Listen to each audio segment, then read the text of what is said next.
OK, merci. C'est quoi l'inclusion sociale? Ben, c'est le contraire de l'exclusion. C'est évident. Mais oui. Ouais, mais concrètement, là, c'est quoi? Voilà, deuxième partie de notre entretien. Vincent, donc pour rappel, tu es directeur d'Art of Games, société de fabrication de jeux et énormément de jeux éducatifs. Qu'est-ce qui... Un projet, dans tous les projets jeux, tu nous as parlé d'alimentaire, j'allais te demander ton jeu coup de cœur, tu as parlé d'alimentaire avec un sujet qui était assez indigeste, donc la faim dans le monde. Comment est-ce que la production de nourriture, comment est-ce qu'on, dans ce cadre de ce jeu-là, comment est-ce que tu arrives à traduire comme ça des causes sociales qui ne sont pas forcément toujours très, très gaies en jeu de société? C'est quoi comment est-ce qu'on arrive à faire cette transition? Il y a tout un travail de réflexion qui est fait. Je dirais ce qu'il faut éviter, qu'on voit encore malheureusement trop, c'est le jeu, on va de A à B avec des questions. Ouais, ça, c'est l'influence du trivial. Voilà.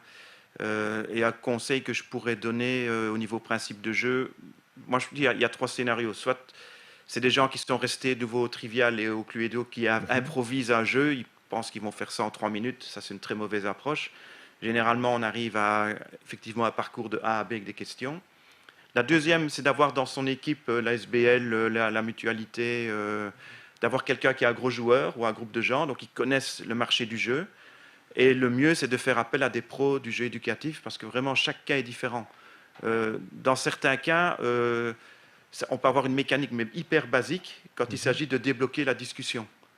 Par exemple, pour un centre de planning familial, on travaille en ce moment sur un jeu qui aide les ados à parler du porno en ligne. Donc c'est un sujet quand même qui met mal à l'aise.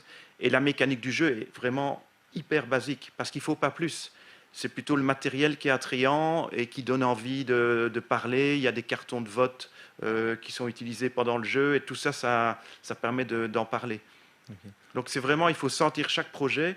Et c'est à la fois l'expérience, le bon sens, les tests aussi qui confirment ça, et on va vers tel ou tel principe de jeu. Mais c'est ce que tu nous dis finalement, c'est qu'il faut déjà commencer par jouer et s'intéresser au jeu. Oui. Impérativement au jeu moderne, ou est-ce qu'il y a des moteurs de jeu classiques qui peuvent encore être utilisés facilement? Parce qu'on est tous tentés de faire un jeu de loi. Oui, maintenant, il y avait comme dirait François Hafner, qui pour moi est vraiment la personne qui s'y connaît le plus dans le monde francophone, on n'a rien inventé depuis 30-40 ans.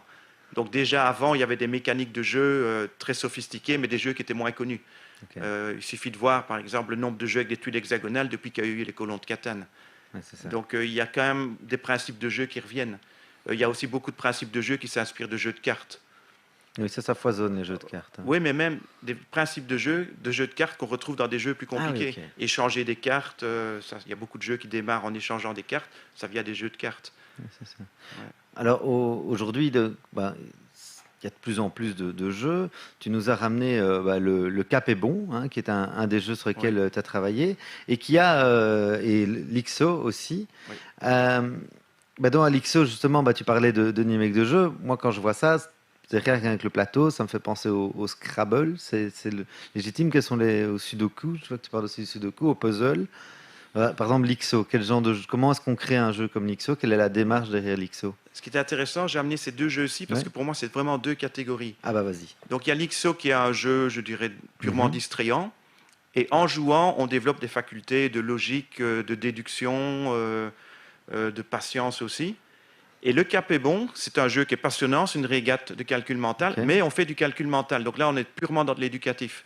Okay. Et pour moi, il y a une grosse distinction à faire entre les deux. C'est des jeux qui sont des jeux généraux. Par exemple, il y en a qui disent on va jouer au jeu d'échecs et développer des capacités de logique et de réflexion. Okay. Moi, je préfère la deuxième approche où on a directement comme matériau le sujet éducatif lui-même. On gagne sur les 2 plans. Okay. Et la plupart des jeux qu'on fait, c'est la deuxième partie, comme le Cap est bon, où on a le matériau et le sujet éducatif en lui-même. Et alors, le Cap est bon a été, on voit le macaron ici sur la boîte, nominé à EducaFlip. Alors du coup, en préparant cet entretien, j'ai été voir et j'ai découvert qu'il y avait maintenant des festivals internationaux de jeux éducatifs. En fait, le Flip, c'est un très gros festival et il y a une section jeux éducatifs dedans avec un prix. Mais il y a il y a très peu de festivals qui sont uniquement centrés sur du jeu éducatif. Mais donc ça s'est créé, enfin, ça se développe. Comment est-ce qu'on évalue un... Parce que j'imagine qu'il y a un jury, pour avoir des nominés, il faut bien qu'il y ait un jury. Comment est-ce qu'on évalue? C'est quoi le genre de critères qu'on peut utiliser pour évaluer un jeu éducatif? Voilà, ils vont regarder la qualité des principes du jeu, la qualité du matériel, et souvent, les bons jurys, ils se basent aussi sur l'évaluation des joueurs. Ok. Donc ici, voilà, des familles qui ont joué, des élèves, et ils essayent de prendre leur retour par rapport à ça. Donc de ce qu'on appelle dans le milieu du playtest, Ah oui, playtest. ça, si on veut faire une bonne évaluation, à mon avis, c'est capital. Et tu as déjà un peu abordé le sujet, mais quand on veut créer un jeu de société, alors il faut jouer, il faut le tester, il faut se renseigner, ça t'a déjà dit. Est-ce qu'il y a d'autres conseils qu'on peut donner aux personnes qui veulent créer un jeu de société? Éducatif, hein? Éducatif, on reste oui. là-dedans. Ok. Il faut regarder dans quelles circonstances il va être utilisé. C'est toujours les questions que je pose quand j'ai des questions qui viennent, des clients qui viennent chez nous. Qu'est-ce qui va animer le jeu? Est-ce que c'est un animateur qui est spécialement formé? Est-ce que c'est un instituteur? Ou est-ce que c'est le grand public, les parents? Et ça, c'est 3 scénarios différents. Si c'est quelqu'un qui est spécialement formé, on peut aller vers quelque chose de plus riche et de plus compliqué, puisque la personne va maîtriser le matériel. Si c'est des enseignants, on descend un peu, mais on peut quand même avoir une belle brochure qui vont lire. Et si c'est vers le grand public, il faut quelque chose de super simple. Oui, c'est ça. Et donc ça, c'est des questions capitales à se poser au début. Quel est le temps de jeu disponible? Est-ce qu'on doit rentrer dans une capsule de 50 minutes de cours dans le secondaire, ou est-ce qu'on a plus d'heures? Est-ce que c'est un jeu avec lequel on va jouer une fois ou plusieurs fois? Donc il y a des jeux éducatifs qui sont conçus pour être joués une seule fois parce qu'on a maîtrisé le sujet. Et après, on explore d'autres sujets. Il y en a d'autres qui vont être joués plusieurs fois. Donc tout ça, c'est des questions à se poser. Oui, c'est ça, l'ampleur du jeu. Si tu parles de jeux qui peuvent être joués qu'une seule fois, enfin moi je pense, il peut être joué, mais à Democracy, qui est un jeu de construction de ville, moi, qui est un jeu que j'adore aussi. Très bon jeu pour travailler la citoyenneté. C'est vrai que moi, je l'ai animé plusieurs fois, mais jamais avec le même groupe.